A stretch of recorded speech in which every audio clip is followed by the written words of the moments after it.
탄소 중립을 바다에서도 이룰 수 있다는 사실 알고 계셨습니까? 대기 내 이산화탄소의 25%를 흡수하는 해양에서 그 실마리를 찾아야 한다는 목소리가 커지고 있는데 탄소 중립의 실마리 해양에서 찾는 방법 알아보겠습니다. 예, 한국수산자원공단의 최용우 생태보건실장 전화 연결돼 있습니다. 실장님 안녕하십니까? 안녕하십니까? 네, 안녕하십니까. 예, 지난 12월이죠. 신규 블루카본의 국제인증을 위한 토론회가 열렸다고 들었습니다. 이 블루카본이라는 게 뭔지 좀 설명해 주시죠. 네, 육상의 숲이나 정글과 같은 육상 생태계에서 흡수하여 저장 탄소를 그린 카본이라고 하는데, 이는 아마 미디어를 통해서 청취자들께서 많이 접해 보셨을 거라 생각됩니다. 예. 이와 유사한 개념으로 바다에 서식하는 생물들, 그리고 바다숲 등 바다 생태계에서 흡수하여 저장되는 탄소를 블루카본이라고 부릅니다. 근데 블루카본은 그린 카본보다 탄소 흡수량이 많고 탄소를 흡수하는 속도 또한 빠른 것이 주요한 특징으로 볼 수 있습니다. 네. 그런데 이 신규 블루카본이라는 건 또 뭡니까? 예, 현재까지는 국제적으로 인정되는 블루카본은 맹그로브, 그리고 염습지, 잘피 등 세 가지가 있습니다. 그런데 최근 국제사회에서 이 세 가지를 이외에 해조류, 갯벌, 대륙붕 등과 같은 블루카본을 유력하게 인정될 수 있는 후보군에 대해서 주목을 하고 있습니다.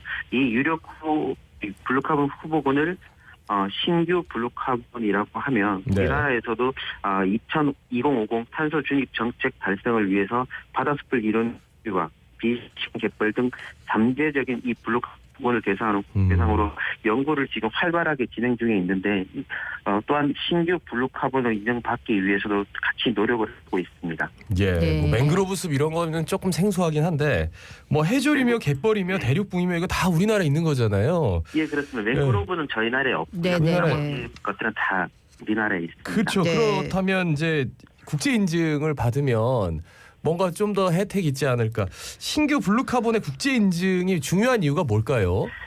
네, 국제 인증의 의미는 신규 블루카본에 대해서 각국의 탄소 저감 정책으로 공식 인정이 되는 것이라서 대기업을 비롯한 산업과 일반 국민들의 블루카본 확충 노력들이 공식화되어서 산업적인 혜택뿐만 아니라 탄소 저감에 대해 국민적 관심을 이끌어내게 되고, 그래서 실질적으로 기후변화 대응의 한 방편으로 활용될 수 있다는 겁니다. 그런데 블루카본으로 인정을 받기 위해서는 6가지 충족 요건을 달성을 해야 되는데, 예. 탄소 흡수에 관한 연구 결과 검증뿐만 아니라 국제사회의 공통된 합의가 꼭 필요합니다. 블루카본 인증 6가지 기준을 좀 살펴보면요. 네. 이산화탄소를 포함한 온실가스 제거 효과, 탄소의 장기 격리 여부, 인위적 영향, 관리의 실용성 여부, 타 정책과의 연계 가능성, 그리고 IPCC 인증 여부가 있습니다. 한국수산자원공단의 바다숲 사업 주요 대상종인 해조류는요, 현재 IPCC 인증 여부를 제외한 나머지 5가지를 충족하고 있어서 유력한 블루카본 신규 후보군이라 할 수 있습니다. 예. IPCC 인증만 받으면 이제 국제 인증이 되는 거예요? 예, 딱 그거 하나입니다. 네. 그래요? 아니 우리 탄소 저감 정책 펼치느라고 뭐 시설물 새로 만들고 뭐 하는데 굉장한 돈이 드는데, 물론 이것도 이제 뭐 연구하고 얼마나 되는지를 하는데 돈은 들겠지만은 원래 있는 거니까 인증을 받는 절차를 잘 따르면은 굉장히 이게 좀 중요한 부분이다 하는 생각이 듭니다. 그러면 인증은 어떻게 하는 겁니까?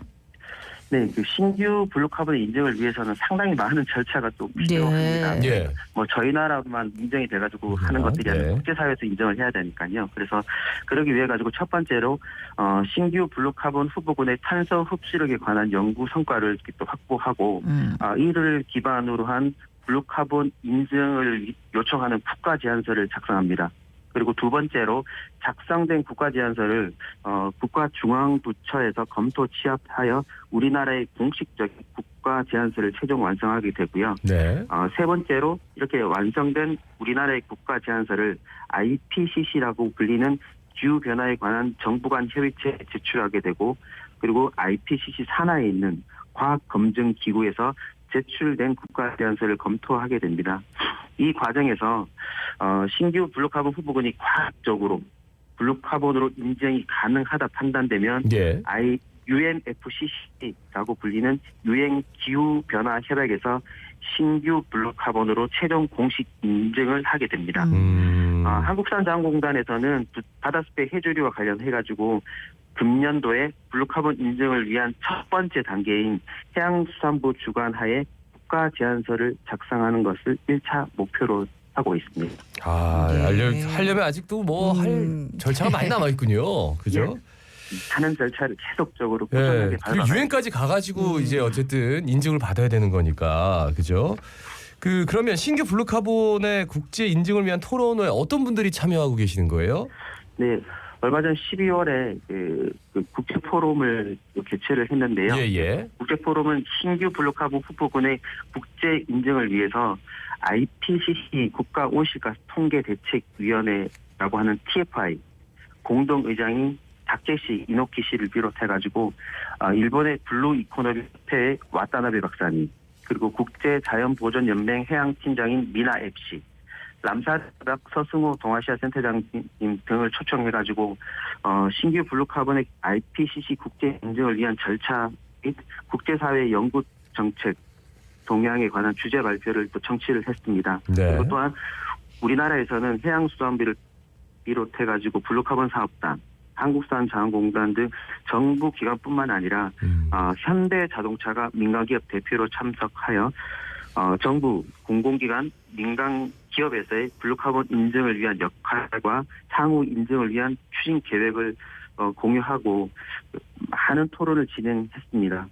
한국산자원공단에서는 이번 포럼을 통해 가지고 바다숲의 탄소 흡수력에 대한 연구 성과를 충분히 공유 확산하고 블루카본 인증을 위한 기반을 조성했다는 데 큰 의미를 두고 있습니다. 네, 이제 블루카본 또 신규 블루카본의 국제 인증이 얼마나 중요한지 잘 알겠습니다. 그런데 한편 이제 국내 연구진이 최근 해양 생태계의 먹이망 구조, 이제 먹이 사슬을 통해서 탄소 중립을 실현할 수 있는 실마리를 찾아냈다 하던데 해양 플랑크톤 군집 내 먹이망 구조라는 게 뭡니까? 해양 플랑크톤 먹이망 구조 같은 경우에는 가장 기초 생산자인 식물 플랑크톤부터 동물 플랑크톤, 그리고 그 위에 초식자들, 그리고 체포식자들까지 점차적으로 탄소를 흡수해가지고 생산을 하고 있는 그 대상 생물들에 대한 먹이망을 분석을 해가지고 이를 통해서 탄소 흡수력을 규명해내는 그런 내용으로 이해를 하시면 될 것 같습니다. 들어도 잘 이렇게. 좀 어렵죠. 이게. 네. 그러면 탄소 중립을 어떻게 실현하는 거예요? 이게 원리를 좀 알려주세요. 네, 탄소 중립을 실현하기 위해 가지고는 육상의 그 나무들을 잘 키우고 하면 탄소가 흡수된다고 1차적으로 이해가. 네. 그렇죠. 그건 이해할 수 있습니다. 마찬가지로 해양에서 그런 이산화탄소 등 탄소를 흡수하는 그런 해조류라든지 그리고 갯벌 생태계, 그리고 식물 플랑크톤이라든지 이런 생물들과 그 생물들이 이루는 바다 생태계를 온전하게 복원하고 관리를 하게 되면 꾸준하게 이산화탄소를 대기 중으로 계속적으로 탄소를 흡수하게 됩니다.